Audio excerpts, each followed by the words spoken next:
পদত্যাগের আলোচনার পর দলগুলোর সঙ্গে প্রধান উপদেষ্টা অধ্যাপক মোহাম্মদ ইউনূসের বৈঠকে রাজনৈতিক উত্তেজনা কমলেও অনিশ্চয়তা কাটেনি।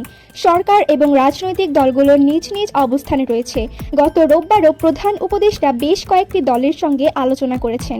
সরকার সংস্কার, বিচার এবং নির্বাচনকে অগ্রাধিকার দেওয়ার কথা বললেও ভোটের সুনির্দিষ্ট সময় ঘোষণা না করায় হতাশ ও ক্ষুব্ধ বিএনপি ডিসেম্বরের মধ্যে নির্বাচনের রোডম্যাপ দাবিতে অনড় অবস্থানে রয়েছে।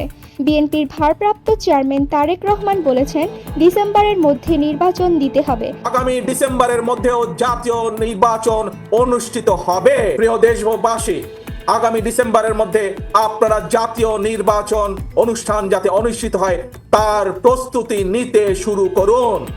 জামায়াতে ইসলামী সংস্কার ও নির্বাচনের রোডম্যাপের দাবিতে আরও জোরালো অবস্থান নিয়েছে। বিচার, সংস্কার, নির্বাচনের সমন্বিত রোডম্যাপ চাওয়া জাতীয় নাগরিক পার্টি এনসিপির দাবিনামাও দীর্ঘ হয়েছে। ইলেকশন কমিশনের উপর আস্থা রাখতে পারছি না রাজনৈতিক দল হিসেবে। সেই ইলেকশন কমিশন পুনর্গঠন করে যাতে স্থানীয় সরকার নির্বাচনের দ্রুত আয়োজন করা হয়। শনিবার উপদেষ্টা পরিষদের বৈঠকে প্রধান উপদেষ্টা বা সরকার পদত্যাগ করবে না এমন মত দিয়ে সরকারের কাজের প্রতিবন্ধকতা দূর করতে কঠোর হওয়ার বার্তা আসে। একই দিন বিএনপি, জামায়াত ও এনসিপির সঙ্গে বৈঠক করেন প্রধান উপদেষ্টা। সবার কথা শুনলেও কোনো দলের দাবি পূরণের বিষয়ে বৈঠকে কিছুই বলেননি ডক্টর ইউনূস।